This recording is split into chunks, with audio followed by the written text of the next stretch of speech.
Hi, hello, it's recording. I wanted to speak in English a little bit, try with my bad English, and about the Gordon Ryan Felipe Pena's dilemma. And I wanted to give my take on it.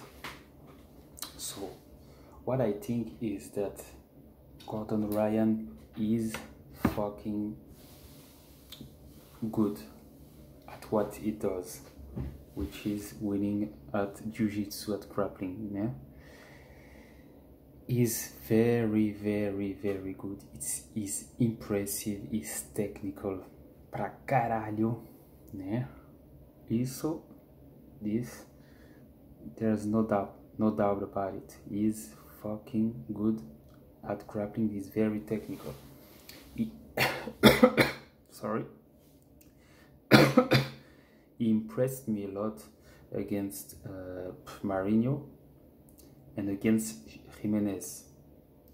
I just saw it today because I'm new in this sport, you know, and I saw this fight. I watched this fight against Jimenez. It was crazy, man. He dominated him. Crazy. And Marino, I don't even speak about it because it was, I don't know what Marino had this day, but he couldn't recover on mount of the Gordon Ryan's mount. And what I wanted to say is that when Gordon Ryan, because Gordon Ryan said before the Pena's fight that he will do the same. Basically, he will do the same that he did to Marinho, to Pena. And Pena was pretty confident, and on his skills, and he wasn't afraid of Gordon Ryan.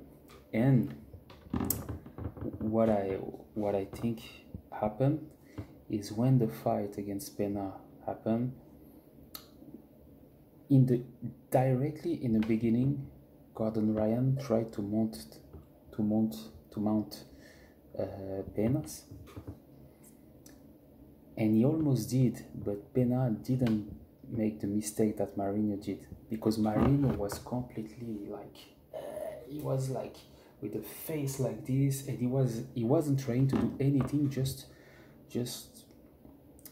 fatigue himself, you know. He wasn't doing nothing technical to get out of this position, and Gordon Ryan said it after the fight to Pena. But Pena, he didn't do that at all. I didn't feel any time that Pena was like surrounded by the power and the techniques of Gordon Ryan. He got a little bit afraid sometimes, but never like in an extreme emergency like Marino and Jimenez were, né?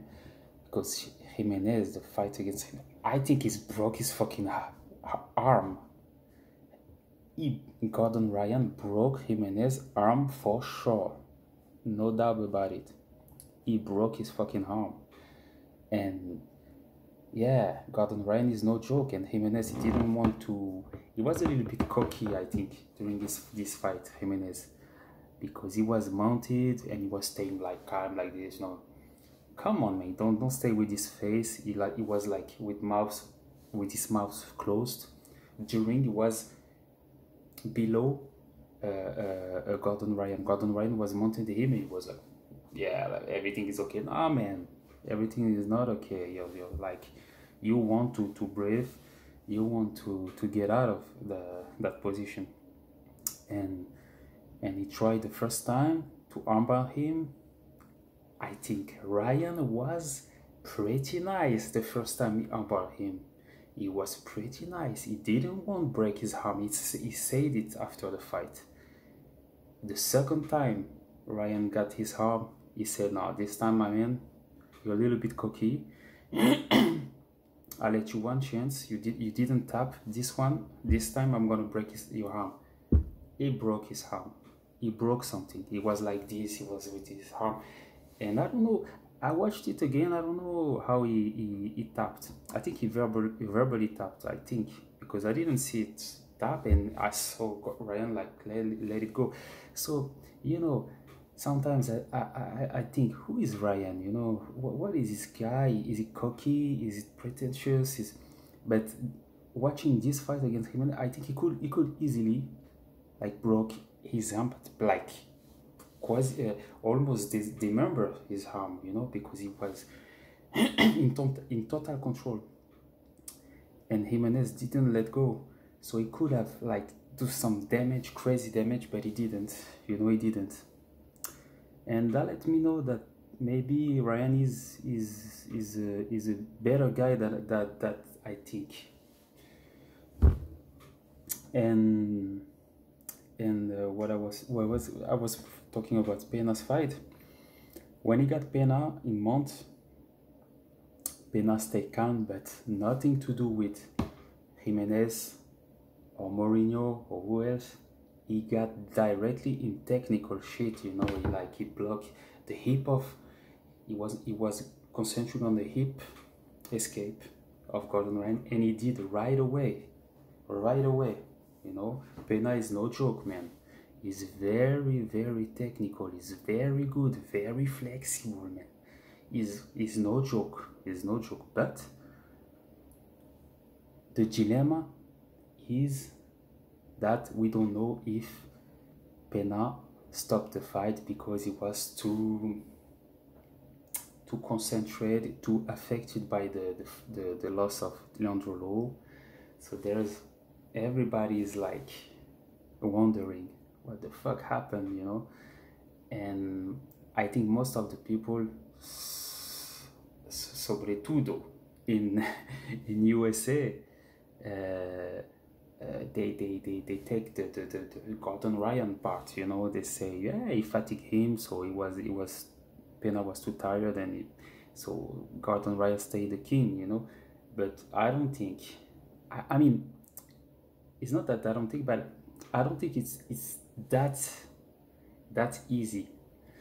I think when you lost somebody like your best friend, one of your best friend, or somebody like you consider like your brother, the day you're competing, I can understand Pena. Sorry, I can understand. Don't tell me you don't understand that the guy. Come on, don't tell me that.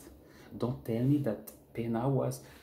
Don't tell me that you think that Pena was like 100% focused on the fight. Come on, don't tell me that. It's impossible. You're crazy. You're crazy. Imagine you lose somebody in the same day. You're not gonna think good, you know. You're not gonna be mental focused 100%. So maybe Pena is fucking smart. He's way smarter than I think, and he used it a little bit to excuse this loss and excuse his fatigues, because he's not gonna tell.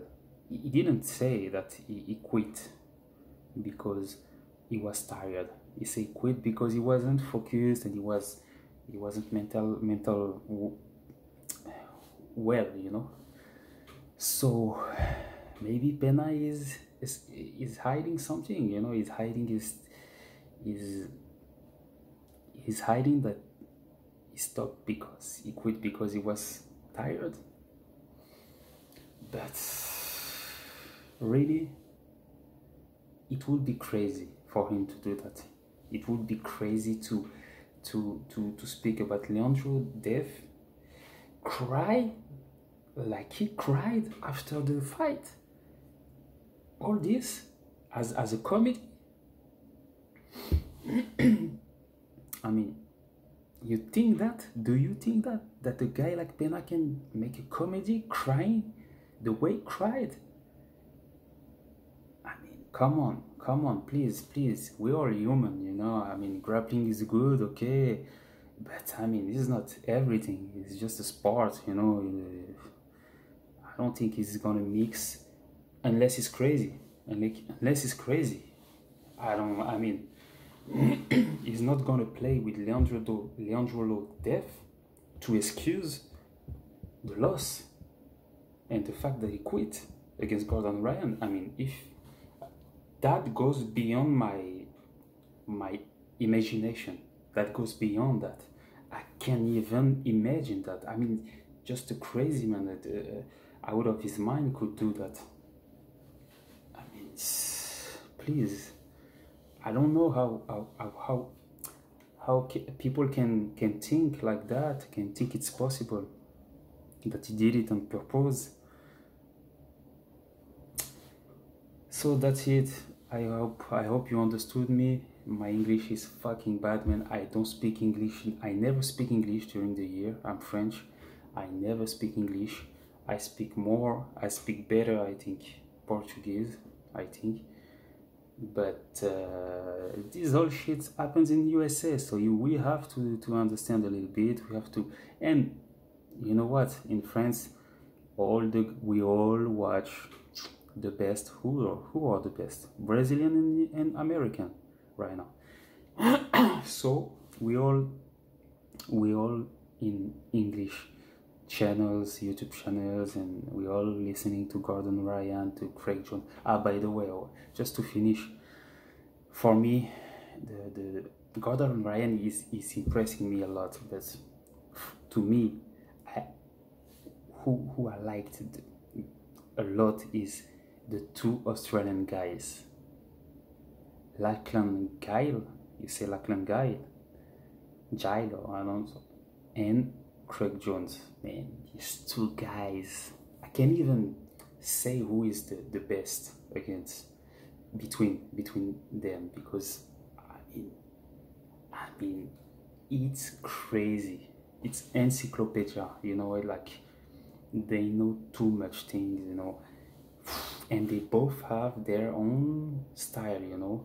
Lachlan Guile. I never get this name, because in France we don't say Guile, we say Gilles, which is nothing to do, you know. Lachlan, I'm gonna call him Lachlan. Lachlan is like skinny, you know, skinny. I don't think he push weight a lot, you know. Craig Jones is way bigger, you know. But these two guys are impressive. And who I think is very impressive, I saw recently, is Mary Galley. I saw him training. Man, he did some stuff. I was like, whew. Because, for example, the 10th Planet guys, Kyle Chambers is very impressive. But if I may, I'm nothing in Jiu-Jitsu. They all beat me easily, okay. But I can give my opinion, you know.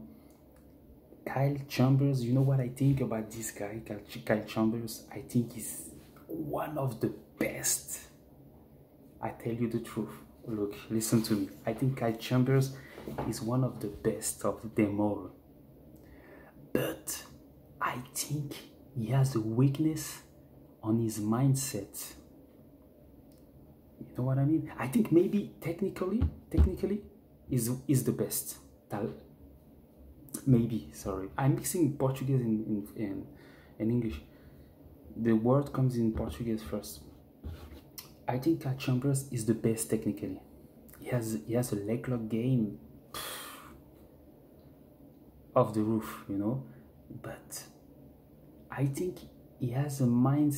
You know what I think? I think he's not confident enough on his game, which his game is maybe one of the best of them all.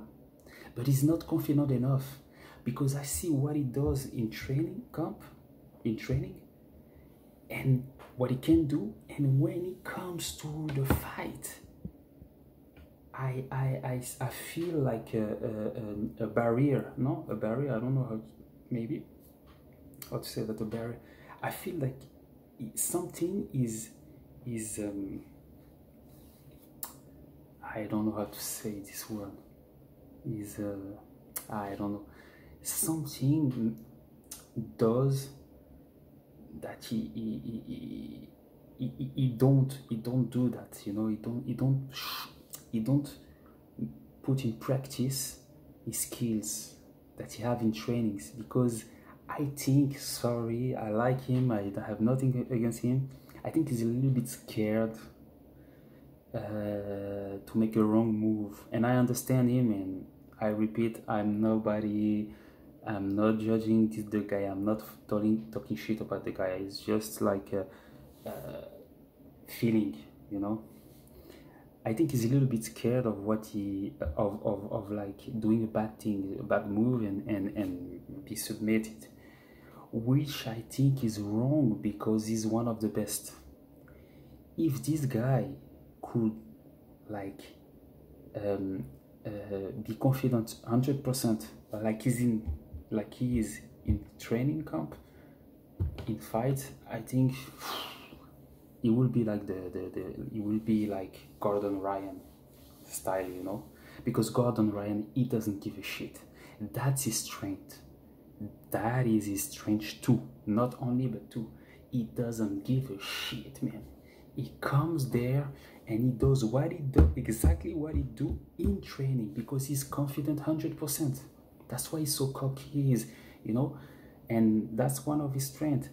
And a lot of guys lose because they, but I understand, it's fucking difficult, it's fucking hard, you know, it's fucking hard to be confident.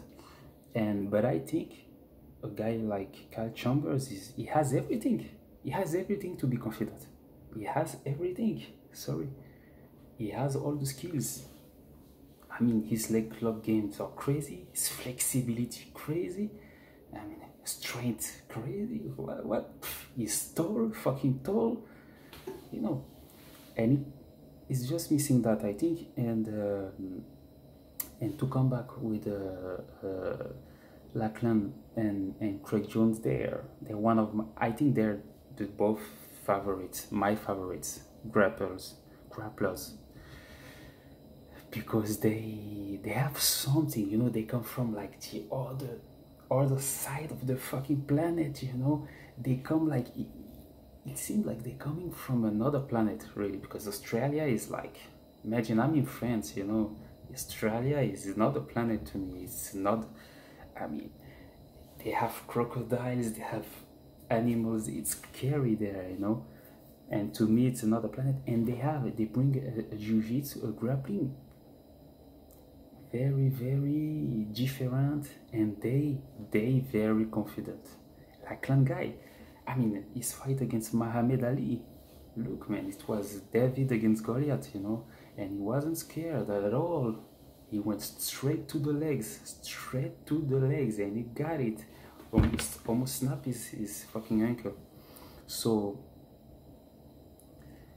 these two guys, and Craig Jones, I can't even say. You know what? Craig Jones, by the way, the guy who impressed me too is Mason Lawler or Flower. I don't remember his name, sorry. And wow, that was crazy. And this guy, Mason Flower, nobody talks about him. Where is he? You know, he beat Kyle Chambers, I think 1 or 2 times, maybe one, and he beat Craig Jones, like I think 2 times. That's crazy, man. That's crazy. He's very smart, Mason Flowers. Okay, somebody sent me a message, I hope you understood. My English is very bad. I know. And it was just a little video. Ciao.